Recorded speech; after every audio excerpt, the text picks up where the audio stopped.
Hello everybody, how are you doing today? I hope you're keeping well and I hope your reading is going well. We have a very special video today because we will finally be revealing the reading program, the syllabus for the Hardcore Literature Book Club for 2024. It's time to announce what great books we will be deep reading as a community together. And I am so excited to share this with you. It's been rather difficult keeping this a secret, but it's been a magical year. And I would like to take a moment to say a huge thank you to all members of the Hardcore Literature Book Club. Thank you so much for making this such a special year. I appreciate you all sharing your love for great literature with me. And this year we've noticed a lot of powerful personal growth and positive change as a result of our deep reading program. I'll be announcing next year's schedule shortly, but first let's look back over the year just gone, because we now have an incredible library and back catalogue of lectures, bookish discussions and read-throughs centred around the great books, accessible to readers on demand at the Hardcore Literature Book Club. This year we've brought ourselves to so many great books that will be our companions for the rest of our lives. We have befriended so many great writers and fallen in love with the most vividly drawn characters in all of literature, characters who frequently reflect elements of our psyches. We have conversed with these writers as we filled up our margins and journals with thoughtful ink, and the weightiest themes of the human condition have come alive. This year we found a greater self-understanding arise from our engagement with these texts, and by extension our understanding of others improved, our relationships with the people who are most important to us improved, and we have managed to glean wisdom from these books that aids us over the course of the hero's journey that is our lives. This year we've gained an intimate acquaintance with great writers like Shakespeare, Tolstoy, Dostoevsky, Virginia Woolf, Alexander Dumas,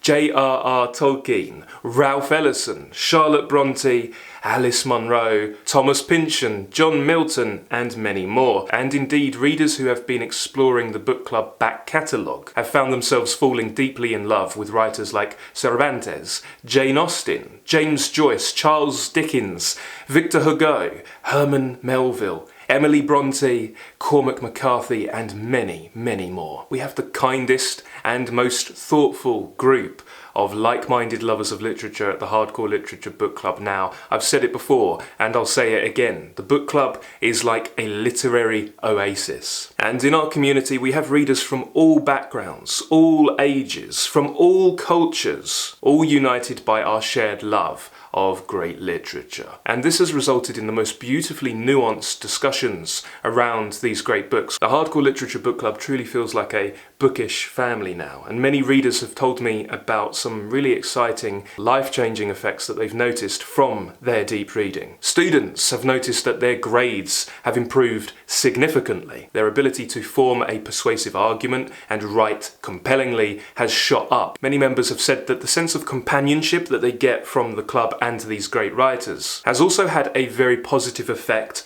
on their mental well-being. Many readers feel more content, have a more positive outlook on life, and have discovered a renewed sense of purpose and meaning. And many readers have said that deep reading these great books has also improved their relationships. But ultimately, and perhaps most profoundly, this kind of deep reading has resulted in many of us having a stronger relationship with ourselves. And so going forward into 2024, we're going to continue to appreciate these great works and make use of the many gifts these writers have bestowed upon us. And we are going to experience even more incredible growth in the new year, intellectual, emotional, and spiritual growth. And by the end of the year, members of the Hardcore Literature Book Club will be more well-read than 99.9% of the population. And being well read is not about quantity, it's not about clocking books, it's about quality, it's about depth, it's about engagement, and it's about living the great books. Thank you so much again for deep reading great literature with me and making this such a special year. It's time now to get into the schedule for 2024. Okay, let's talk book club reads for the winter season. We will begin as we mean to go on, strong, and our tour through great literature begins with a sweeping epic saga and masterpiece of American literature. It's John Steinbeck's 1952 East of Eden. This is one of those books that many readers have had on their to-read list for years, and it's also the kind of book where if you've read it already, then you're going to want to reread it again deeply. Steinbeck considered this work to be his magnum opus, and he said that everything he had written up until this point was practice for this novel.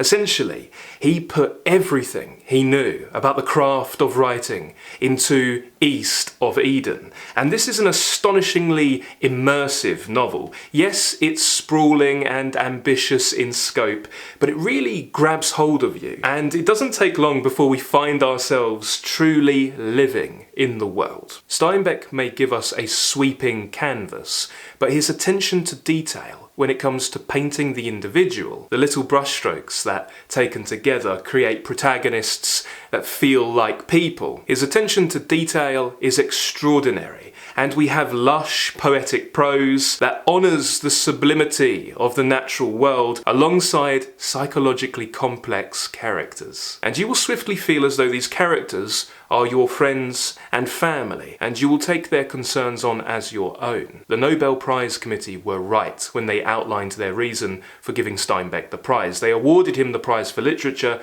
for his realistic and imaginative writings, combining, as they do, sympathetic humour and keen social perception.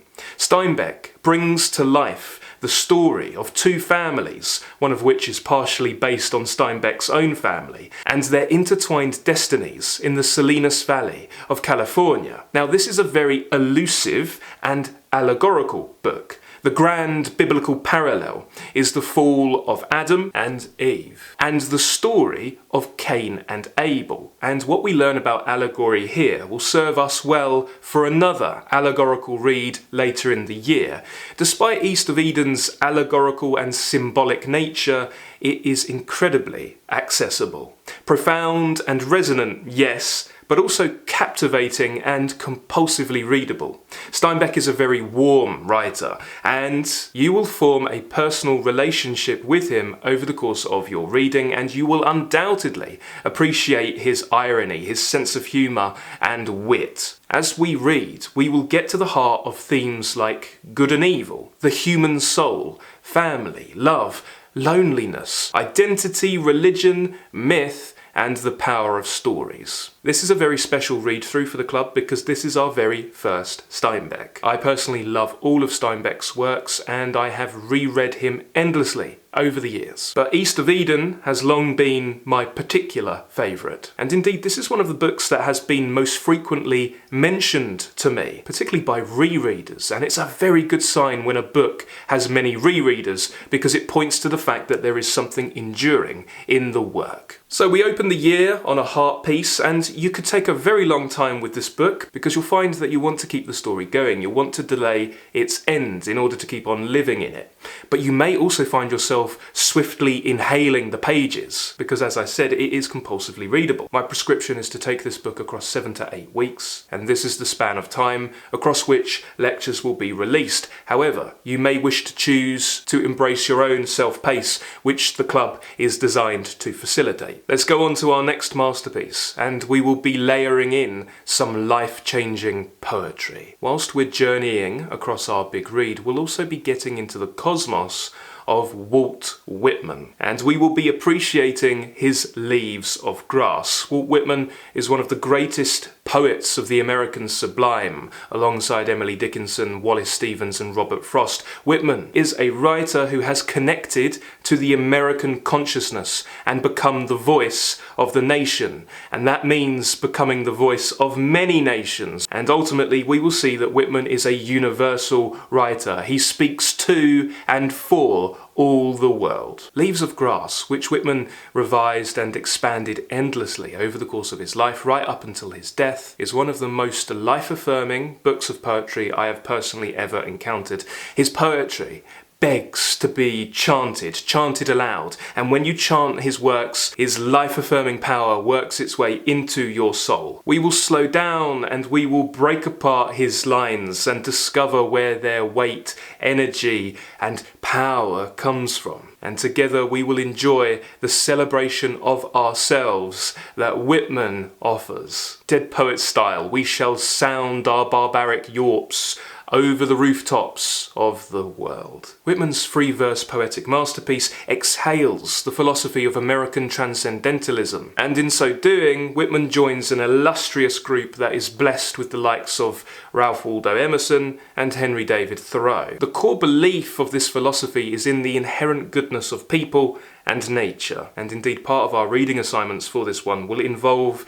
taking our copies out into nature with us. We will use this as an opportunity to reconnect to the natural world and by extension ourselves. I personally find a lot of spiritual sustenance from Whitman, but I also appreciate how thoroughly his poetry is of the bodily, of the flesh. We will see together that Whitman is very pro-sexual emancipation and all kinds of emancipation really, and this is an element of his work that scandalized readers in the repressive 19th century. And Whitman continues to be a progressive thinker even today. And what I value about Whitman the most, although there are so many things I love about him, is the sense of intimacy we get when we read his works. It feels like he's reaching out and putting an arm around us, and reading his poetry feels as though we are in the company of a friend who loves us dearly and cares for us. He is a friend who takes us by the hand and implores us to go out into the natural world, to talk with the animals, to inhale the air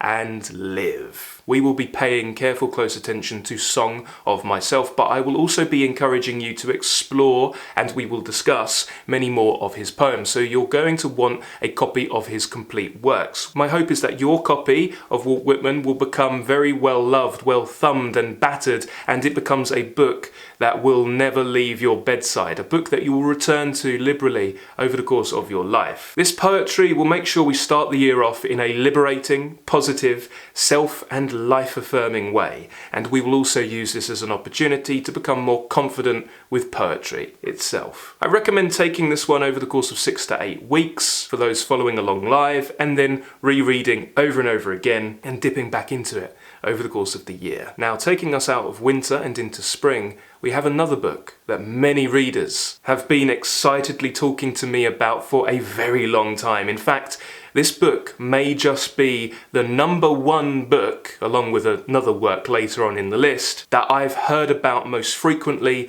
and with the most enthusiasm. Now, we've gone deep into the classics of Russian literature at the Hardcore Literature Book Club. We've read Tolstoy's and Dostoevsky's masterpieces, War and Peace, Anna Karenina, The Brothers Karamazov, Crime and Punishment, and indeed all the lectures and discussions around those books are available to access on demand in the back catalogue of the book club. And now it's time to add another masterpiece of Russian literature in the form of Mikhail Bulgakov's The Master and Margarita. Bulgakov, who was born in Kiev, spent a huge part of his lifetime working secretly upon this masterpiece. This novel, he wrote it between 1928 and 1940 during Stalin's regime, and he actually burnt his first manuscript in 1930 because he didn't see how great literature, how his writing could flourish in the politically oppressive Soviet Union. He actually, towards the end of his life, wrote a letter to Stalin trying to obtain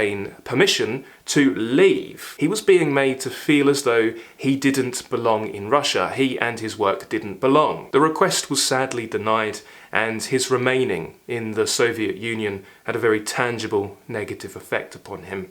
This awe-inspiring work wouldn't be published until decades after his life, posthumously published in a Moscow magazine in serialized fashion in 1967. It was censored with chapters cut by the editors. We'll see that quite a few of the books on our schedule this year suffered from censorship. And yet The Master and Margarita still found roaring success and acclaim and became an overnight literary phenomenon. Luckily, the same press that published Solzhenitsyn's writings uncensored published a full and uncensored version, and many Russian writers saw this as the opening of the floodgates when it came to daring works of literature, being able to write daringly.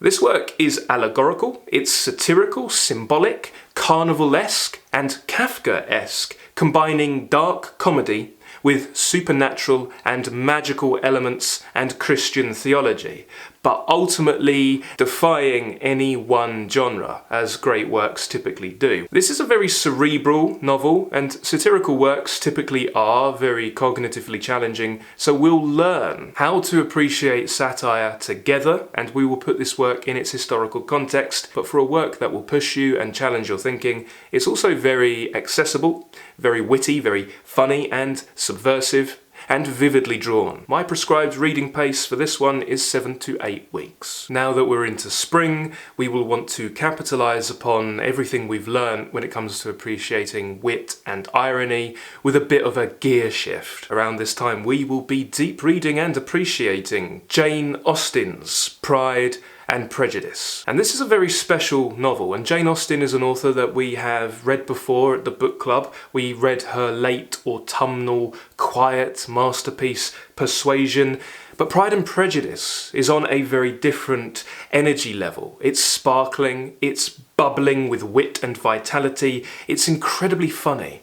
And this novel ended up being the template for so many of our love stories and romantic comedies. And this is definitely one of the greatest love stories ever written. Now, you might know my personal experience with Jane Austen. When I was younger, I didn't really take to her, and it took me a long time to come around to her. But one sign of effective deep reading and personal growth is when the works you once disliked become the works you love and cherish the most. When Austen clicked for me, I fell madly and deeply in love with her works, and I reread everything endlessly over and over again. And Jane Austen now sits alongside Shakespeare, Cervantes and Thomas Hardy when it comes to my most reread writers. I did a little experiment very recently inspired by love where I read through Pride and Prejudice 3 times in a row, literally cover to cover. I got to the end and I started again, which isn't typically how I reread novels. And what I discovered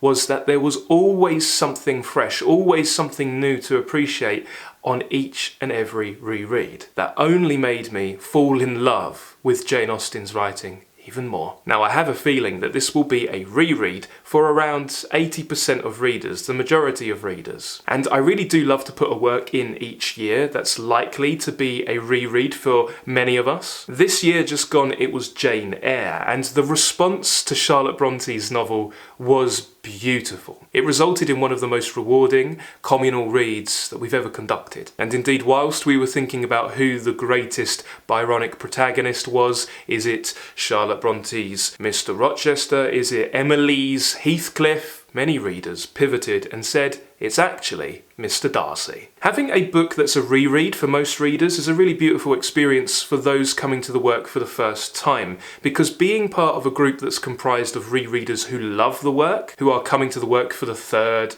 10th or 100th time, creates a really magical and inspiring environment for you to really soak up the power of the work. So we are going to spend time with one of Austen's most vivacious and charming heroines. Everyone has a favourite heroine, and that's one of the joys of reading through Austen's work. And you may notice that your favourite heroine will change over the course of your life at different stages of your life, but we'll be spending some time with Elizabeth Bennet, who brims with Shakespearean inwardness. And we will also spend time with the male lead, who set the standard for all male leads to come. Pride and Prejudice is one of the most read, most popular and most discussed books of all time, but let's see if we can pool our appreciation for it together and discover fresh new avenues of aesthetic splendour. We're going to be thinking about what makes an effective comedy of manners. We'll see how Austen is still relevant to the dating scene today, And we'll be thinking about marriage, gender, wealth, class,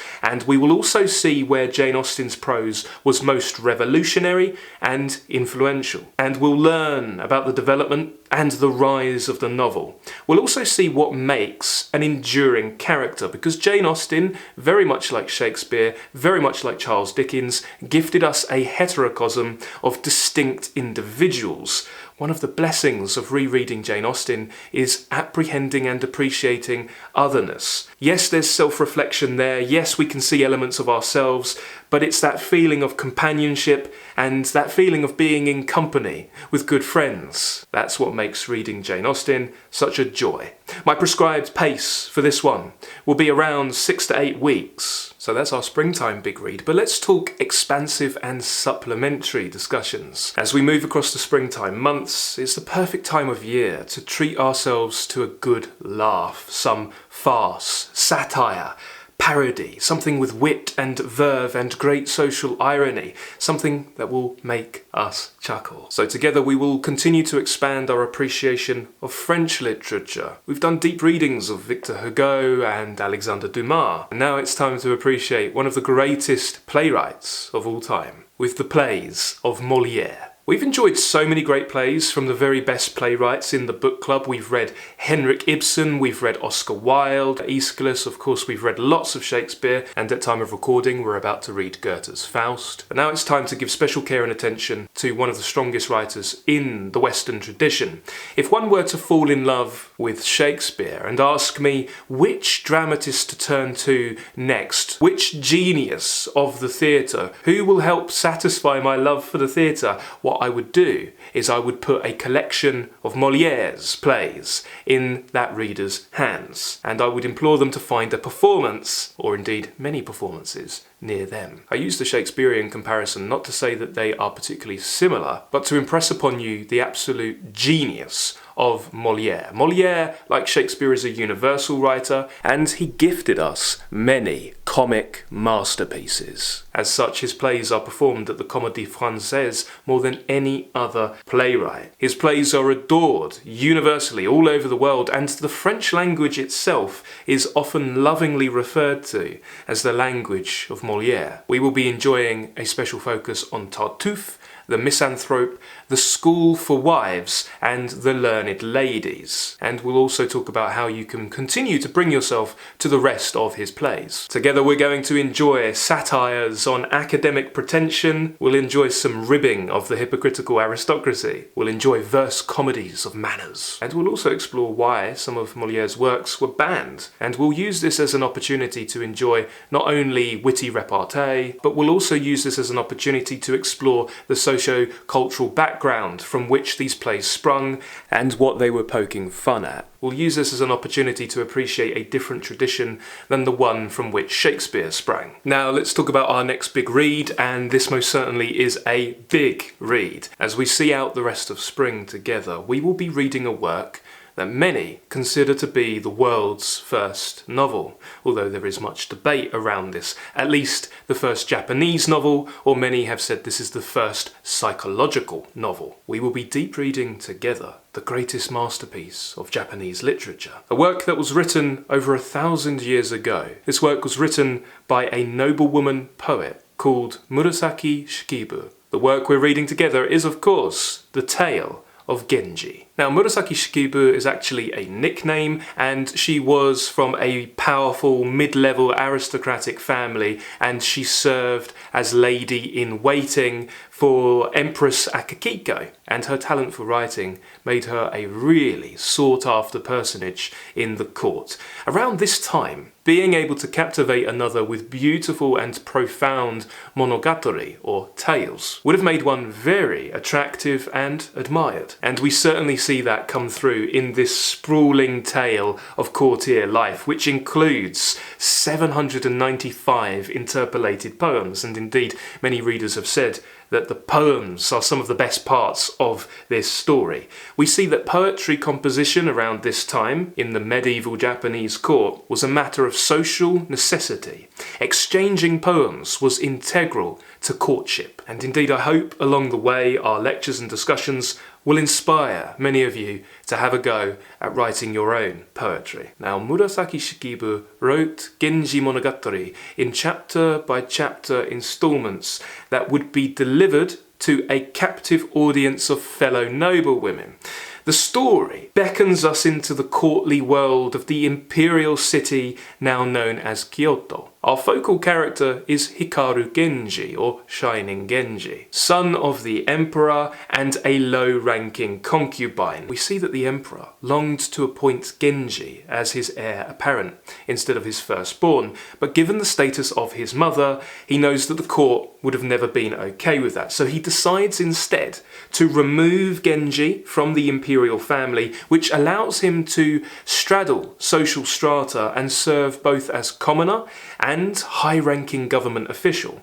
We follow Genji's infatuations and romantic entanglements, and we will see that the dominant emotional mode of this work is that of longing. Now, although Genji is at the centre of this tale, many academics have rightly pointed out that the story's not really or not fully about the Shining Prince. It's more about the women he pursues, falls in love with, and loses. The Tale of Genji is a sprawling work and an achingly slow work, but it's also incredibly lush, poetic, and evocative.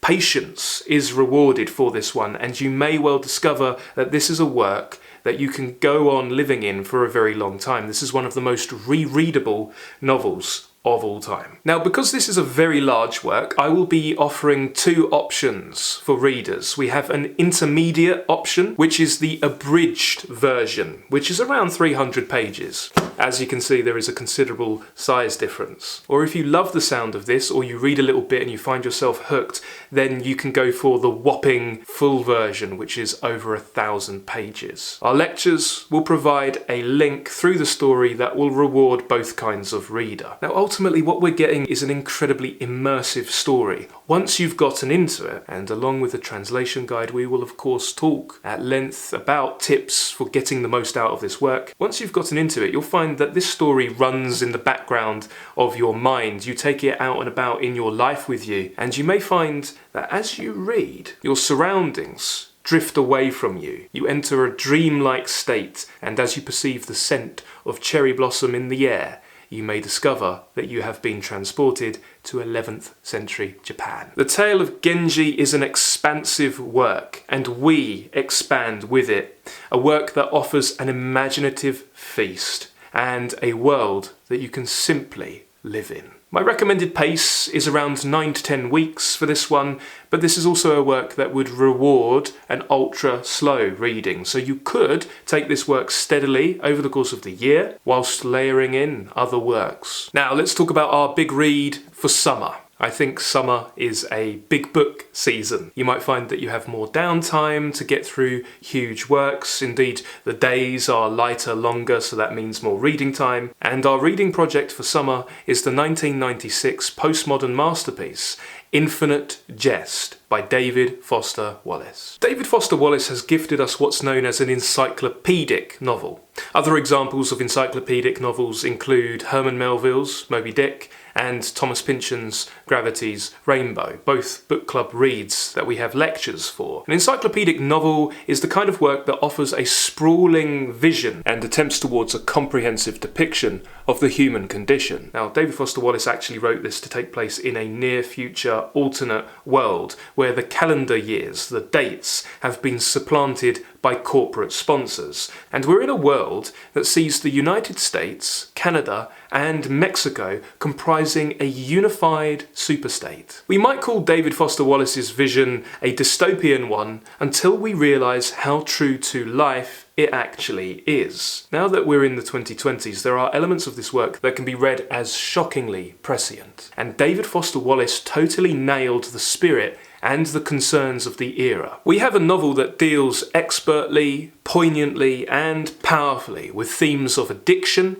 mental illness, and entertainment in the modern world. David Foster Wallace is personally a special writer to me. I was reading his books around the time that he sadly took his life. And this is another work that so many readers have mentioned. It's up there as one of the most mentioned books, and so I'm happy to know that this is a special book to many readers too. I think we'll have a nice blend with this one, a blend of rereaders who love the work, a blend of readers who tried to tackle it before and abandoned it but want to give it another shot, and readers who are coming to it for the first time who want to see if it lives up to the hype, and in my opinion, it more than lives up to the hype. This is a difficult work, but the rewards are there, and they are in proportion to how fully you bring yourself to Infinite Jest. There is a lot of pain and melancholy in this work, but there's also an enormous amount of humour and wit, and together we are going to leverage this work into a further exploration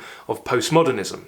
David Foster Wallace will be added to Thomas Pynchon and Cormac McCarthy, and indeed another writer that we'll be tackling together in 2024 when it comes to the postmodern crew that we have appreciated so far. And together we'll discuss media theory and film studies, we'll discuss sport, linguistics, addiction, mental health, national identity, and much more. My recommendation for this work is 8 to 10 weeks, which is the span of time across which the lectures will come out. Okay, next up. During the summer season, our supplementary, expansive side project will involve us immersing ourselves in the surrealistic, short imaginative literature of the German-speaking Czech-Jewish writer Franz Kafka. One of the most important literary figures of the 20th century, the man who gave his name to the term Kafkaesque. Whilst Kafka exploded in popularity posthumously, he sadly died in relative obscurity, and one of the great tragedies of the modern age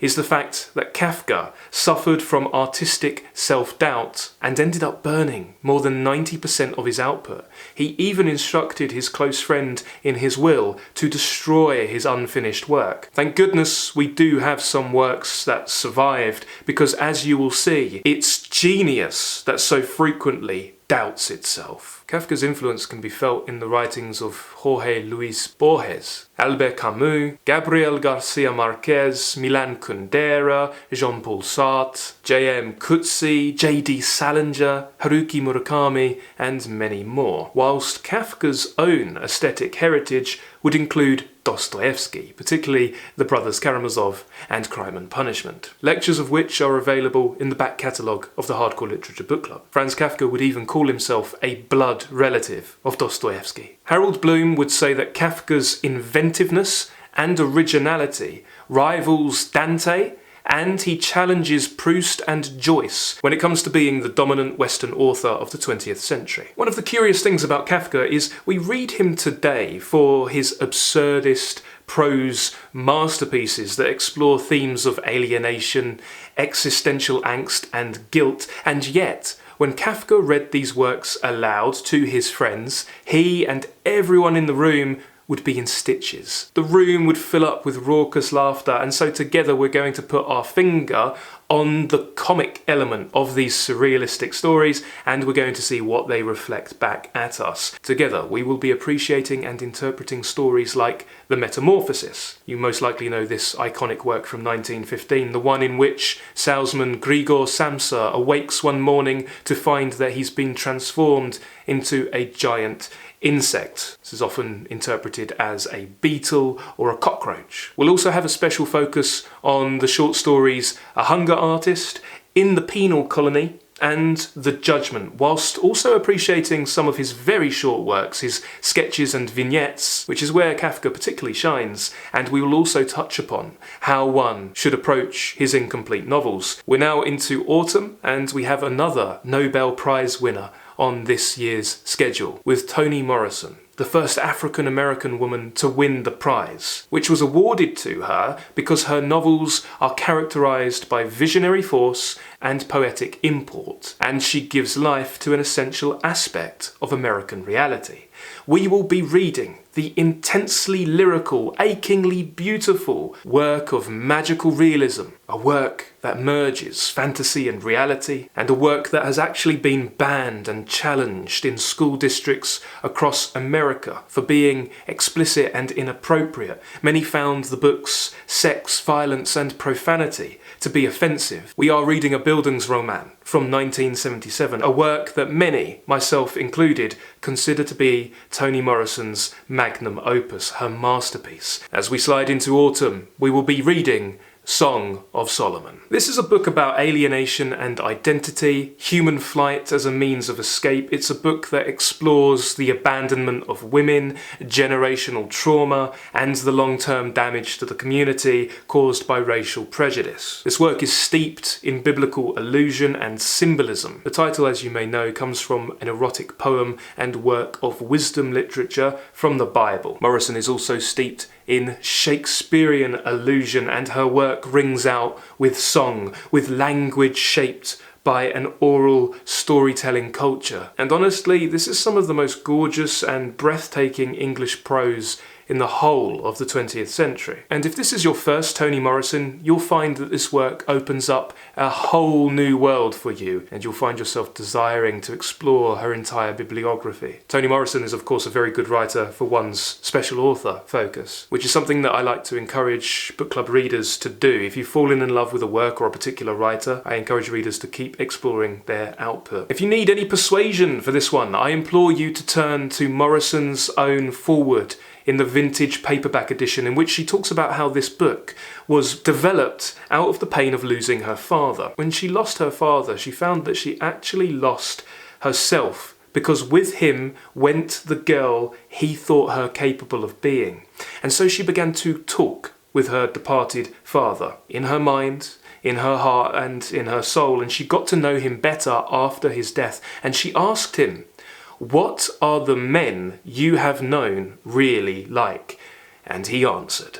The voice of her father became her muse, and this ended up gifting us with simply one of the most extraordinary narratives of the postmodern era. And I don't think it will take long for readers to sense that personal inspiration. Now, this year just gone, we read Ralph Ellison's Invisible Man together, and Ellison, like Toni Morrison, like Richard Wright and James Baldwin, is one of the seminal and most influential writers in African American literature. But Morrison, as we'll see, approaches many of the same topics as Ellison, but from a very different angle. And these two will make for a very illuminating comparative study. As one reviewer put it, if Ralph Ellison's Invisible Man went underground, Toni Morrison's Milkman, her central protagonist, flies. Together we'll explore not only issues of race, but gender too. We'll explore masculinity and femininity. We'll explore ideas of forgiveness and mercy. We'll talk about memories of the past and the power of storytelling. Morrison's world is vivid and brimming with life. Her characters are powerfully realised, distinct individuals, and her prose is rich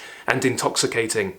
My prescribed reading pace for this one is 6 to 7 weeks. Now, around this time, as the days grow darker, we will also be exploring our next epic masterpiece. And together we will appreciate a writer that many readers have expressed a strong desire to contend with. This year we read Milton's Paradise Lost together, and many readers said that, along with deep reading Shakespeare, this was one of the most instructive, joyful and rewarding reading experiences of their lives. So let's keep that going, and let's now move into a writer that influenced not only Milton but much of the Western world in 2024. As we slide into autumn, we will be appreciating the first part of Dante Alighieri's Divine Comedy. We will be deep reading Dante's Inferno together. This work opens with the incredibly iconic lines, "Midway in the journey of our life, I came to myself in a dark wood, for the straight way was lost." What we have here is a work that is going to be rewarding for anybody who has experienced a midlife crisis or a spiritual crisis. We're going to have an in-depth guide to the different translations, because there are many to choose from. And indeed, if you would like my recommendation for different translations and editions for all the works on the schedule for 2024, then you can get the downloadable PDF guide as a member of the Hardcore Literature Book Club. It will be available at the bottom of the post for this discussion at patreon.com/hardcore hardcore literature. Dante is one of those writers that makes readers who don't have Italian, because he wrote this 700 years ago, not in Latin, but astonishingly, in the Italian vernacular. He makes those of us without Italian yearn to learn the language just to appreciate Dante. This poetic masterpiece was written in terza rima, which, due to the rhyme scheme, is incredibly difficult to adequately capture in English, although the majesty of Dante's subject matter is such that, like Shakespeare, he transcends borders, cultures, and language. Dante, very much like Milton, benefits from mediation and a guide. He has the reputation of being difficult, and certainly the challenges are plenty, though the rewards are in proportion to them. He's difficult, but a lot of that reputation rests on the allegorical and layered nature of the work. But by this point in the year, our deep reading has more than prepared us for engagement with allegory, for engaging with poems or stories that need interpretation to reveal a hidden meaning. And so this is one literary mountain that we absolutely will climb together, and the view from the top will be breathtaking. And really, by this point in the book club, if you've read Milton, if you've read Genji, Shakespeare, Tolstoy, and now Dante, that means you have read the absolute pinnacles of world literature. 5 to 6 weeks should be a nice amount of time to spend with this one, and once we've really gotten into it, we'll also talk about how valiant readers should prepare themselves for the rest of the epic, the Purgatorio and Paradiso. Now, as autumn turns into winter, we shall turn to a writer whose name has been on many a reader's tongue for a while now, and together we will be appreciating a tremendous Victorian novel, Thomas Hardy's Far from the Madding Crowd. Hardy is definitely one of those writers who's perfect for the season, for autumn going into winter. He's also perfect for endless rereading. As you may know, I always have a Thomas Hardy book on the go. I keep a stack of Hardys near my bedside, and I have done so ever since I first fell in love with his work during my first year of university. Though we have spoken about Hardy extensively, we are now giving him the deep reading treatment he deserves, and we're giving ourselves a real gift with this one. If this is your first Hardy, you may well find that this begins a lifelong love affair and kicks off an extensive journey through his works for you. And this is truly a great Thomas Hardy novel to begin with. This is frequently ranked as one of the greatest love stories of all time. Of course, if this is a reread, well, then this is an absolutely brilliant one to reread. It is really so rewarding to keep returning to Hardy, keep returning to his Wessex, his heterocosm, and this is one of the first ones that gave the fictional Wessex name to southwest England, a place that Hardy called partly real, partly dream country. This is also considered to be Hardy's first master work. And one of the extraordinary things about Thomas Hardy is the fact that a writer who is so twee and cosy can also be so incredibly punk rock before that was even a thing. Hardy was very forward-thinking. He was a proto-feminist writer who continues to inform us on male-female dynamics today. He was writing at the tail end of the Victorian era and on into the modern era, which was a very repressive time. And infusing his heroines with life and defiance ended up being seen as a direct affront to the prevalent ways of thinking. His works caused so much controversy and outrage that he ultimately ended up quitting writing novels because the critics were getting him down, and then he would move into poetry. And I think we can really tell with Hardy that he is a poet novelist. His works are so poetic. He's like what you would get if you combined Percy Bysshe Shelley and George Eliot. But his books meant so much, particularly to women readers who finally felt heard and seen, and in his characters felt as though there was someone who understood them, understood their lives, which is a rather tragic thing to contemplate when one considers what Thomas Hardy's novels are about. In Far from the Madding Crowd, Thomas Hardy gifts us a balanced and perfectly crafted story. In this novel, we have Bathsheba Everdeen, who has inherited her uncle's farm estate and now must run it in a world that would have been dominated by men. She is both feminist heroine and psychologically complex, flawed human being. We also follow Gabriel Oak, a young shepherd of humble means, who falls in love with Bathsheba. The problem is, he's not the only one. And without giving anything away, drama ensues. If you like your books to be captivating soap operas, grand pastoral prose poems, and riveting sagas that explore the weightiest themes of the human condition, then look no further than this novel. We will be thinking about the natural world. We'll think about unrequited love, women's independence, and being a woman navigating a man's world. We'll think about class and social mobility, pride, marriage, and we'll also take this opportunity to explore some poetry along the way. For this one, I recommend 6 to 7 weeks. If that is too fast, then of course, as usual, slow it down and embrace your own self-pace. And of course, if you fall madly in love with Hardy, which I think many of you will, and if you inhale the pages, I recommend picking up another one of his books and really relishing the overall effect of reading Hardy and spending time in his world. Now, around this time of year, we will also continue our annual reading project, our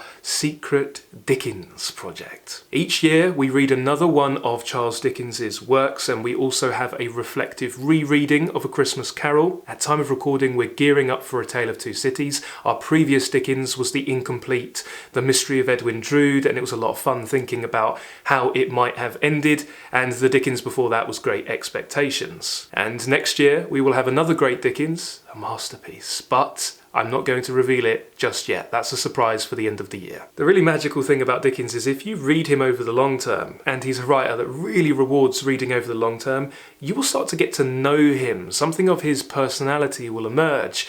This is something that many of us have noticed, not only for Dickens, but for William Shakespeare. And that leads me on to another one of our projects. Our project to read the complete works of Shakespeare has swollen in size, as great literature typically does. This year we've had a really exciting side project where we've been valiantly making our way through the complete works of Shakespeare. We split his aesthetic development down into 4 stages: his apprentice years, his rise, the sublime years, and his mature years. We've been working through in a proposed chronological order, a chronology of composition, not performance or publication, but in an order that seeks to read through the works in the order that Shakespeare may have first put pen to paper, and it's been so rewarding to see his aesthetic development. Our assignment as we've been making our way through is to give each play a ranking, a grading, and also isolate one passage for each and every play, our favourite line or an idea or a speech that resonates with us. So we've been collecting our favourite bits, we've been ranking the plays and putting them in an order, and we see something of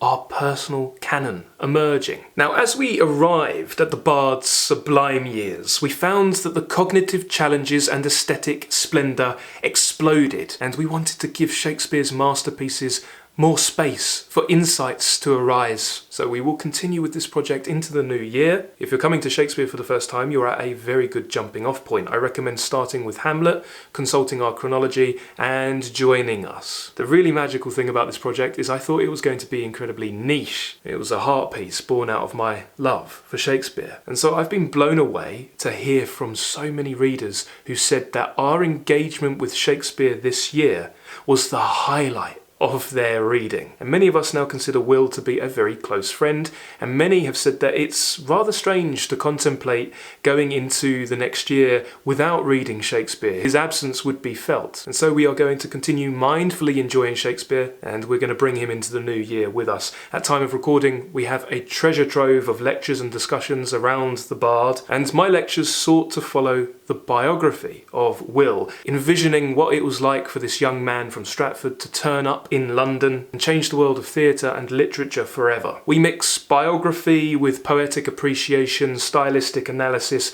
and historical context, but one of the most exciting things about this project is the group. It's a very intimate group, but everyone is so warm and friendly, and it's a really beautiful atmosphere to just relish and appreciate the works of one of the greatest writers of all time. Now let's talk about the bonus long-term reading project for this year. We're going to have a new special series running over the course of 2024. This year gone, we enjoyed a play of the season, and we read works from Aeschylus, Ibsen, Oscar Wilde, and at time of recording we are about to round out the year with Goethe's Faust. And in 2024, I would like to do something a little bit different for our quarterly project with something I'm calling the Foundational Thinkers series. This is a special project where on a quarterly basis for each season, winter, spring, summer, autumn, we will enjoy a discussion that seeks to open up some of the most influential works in Western thought.